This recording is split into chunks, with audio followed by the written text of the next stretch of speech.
لأهله والصلاة على أهلها. أما بعد فقد قال الله الحكيم في محكم كتابه وقوله الحق. بسم الله الرحمن الرحيم. إن الله يحب الذين يقاتلون في سبيله صفا كأنهم بنيان مرصوص. میں سب سے پہلے آج 14 اگست یوم آزادی پر پاکستان کی عظیم دینی درسگاہ حوزہ علمیہ جامعۃ المنتظر لاہور کے پرنسپل حضرت آیت اللہ حافظ سید ریاض حسین نجفی حافظہ اللہ تعالی، اساتذہ کرام، ملازمین، طلاب کی جانب سے آپ سب کو مبارکباد پیش کرتا ہوں۔ یہ آزادی کا سال نمبر 79 ہے، یعنی 1+80 سال ہو گئے ہیں ہمیں آزادی نصیب ہوئی ہے، اور ساتھ ساتھ ایک یادگار فتح کی مبارکباد دیتا ہوں جو ہماری بہادر افواج نے اپنے دیرینہ دشمن کے خلاف بنیان مرصوص کے عنوان سے حاصل کی۔ آزادی بہت بڑی نعمت ہے، غلامی اسی نسبت سے بہت بڑی نقمت ہے۔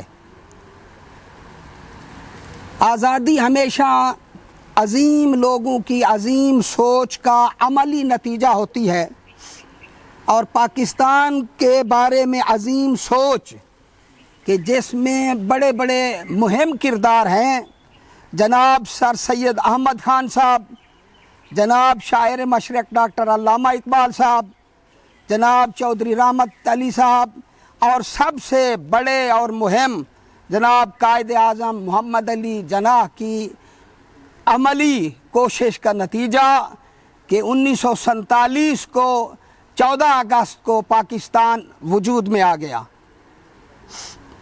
اس حوالے سے سب سے پہلا جو کام ہوا وہ مرحلہ قرارداد پاکستان کا تھا، جو 23 مارچ 1940 کو لاہور میں قرارداد پیش کی گئی ایک الگ ملک کے سلسلے کے لیے، جو شیر بنگال جناب فضل حق نے پیش کی، اور بالآخر ان سب کی محنتوں کا ثمر 14 اگست 1947 کو یہ عظیم ملک وجود میں آ گیا۔ اب ہمیں چاہیے کہ ہم اپنے قائد کے اصولوں پر چلتے ہوئے اس ملک کی بقا کے ضامن بنیں، اور جو اصول قائد اعظم محمد علی جناح نے ہمیں اس ملک کے بچانے اور چلانے کے لیے دیے وہ 3 تھے: ایمان، اتحاد، تنظیم، یعنی فیتھ، یونٹی اور ڈسپلن۔ جس ملک کے عوام میں یہ 3 چیزیں ہوں گی وہ ملک باقی رہے گا اور ترقی کرتا رہے گا۔ دیکھا جائے تو قائد اعظم محمد علی جناح نے یہ تعلیم اور یہ اصول یہ کہاں سے سیکھے؟ میں یہ سمجھتا ہوں کہ وہ بہت بڑے بیرسٹر اور وکیل تھے، قرآن مجید کا ان کا بہت مطالعہ تھا، تو انہوں نے ان 3 آیات کی روشنی میں یہ 3 اصول اس ملک کے عوام کے لیے دیے۔ پہلا اصول کہ ایمان ہونا چاہیے آپ میں، کل آمن باللہ و ملائکتہ و کتبہ و رسلہ۔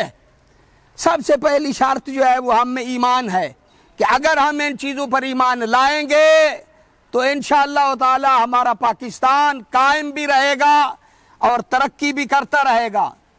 دوسری بات اتحاد ہے۔ قرآن مجید کی آیہ مبارکہ سورہ آل عمران کی 103 میں وَاعْتَصِمُوا بِحَبْلِ اللَّهِ جَمِيعًا وَلَا تَفَرَّقُوا، اللہ کی رسی کو سارے کے سارے مل کے مضبوطی سے تھام لو اور تفرقے میں نہ پڑو۔ یہ بھی ملک کی بقا اور ملک کے چلانے کے لیے ایک اصول ہے۔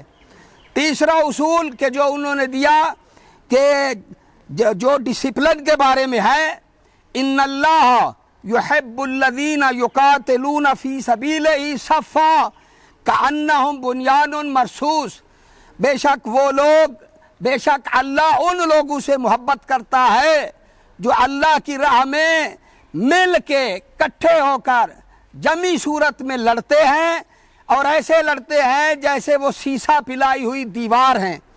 یہ میرا پیغام تھا جس کو میں نے ایک نظم کی صورت میں جو ہے وہ آخری پیغام کے طور پر، آخری الفاظ کے طور پر جو ہے وہ آپ کی خدمت میں پیش کرنا ہے۔ یہ میں پہلا جملہ آپ کو بتا رہا ہوں، بعد میں ہر بار آپ نے اس کو اونچی آواز سے تکرار کرنا ہے۔ ہم پاکستانی ہیں، یہ ہمارا پاکستان ہے۔ ہم پاکستانی ہیں، یہ ہمارا پاکستان ہے۔ ہمارے پیارے رب کا ہم پہ احسان ہے۔ ہم پاکستانی ہیں، یہ ہمارا پاکستان ہے۔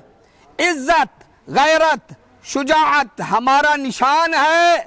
ہم سب پاکستانی ہیں، یہ ہمارا پاکستان ہے۔ اس کی عزت پہ ہماری جان، مال، اولاد بھی قربان ہے۔ ہم پاکستانی ہیں، یہ ہمارا پاکستان ہے۔ ایمان، اتحاد، تنظیم، یہ ہمارے قائد کا فرمان ہے۔ ہم پاکستانی ہیں، یہ ہمارا پاکستان ہے۔ بنیان مرصوص کی فتح اس کی عالی شان ہے۔ ہم پاکستانی ہیں، یہ ہمارا پاکستان ہے۔ اس کی ترقی میں ربنا اللہ ثم استقاموا ہمارا ایمان ہے۔ ہم پاکستانی ہیں۔ رنگ و نسل، فرقے اور مسلک کی نفی اس کی پہچان ہے۔ ہمارا اپنے ہمسایوں کے ساتھ پیار پاکستان کی زبان ہے۔ ہم بنا و بقا کی وضاحت کرتے کرتے دل بڑا شادمان ہے۔ ہم اس ملک میں کلمہ حق کی بلندی ہمارا ارمان ہے۔ ہمارے پیارے رب کا احسان ہے۔ ہم پاکستانی ہیں، یہ ہمارا پاکستان ہے۔ تو میں سب کو اپنی طرف سے ایک بار پھر مبارکباد پیش کرتا ہوں۔ پاکستان زندہ باد۔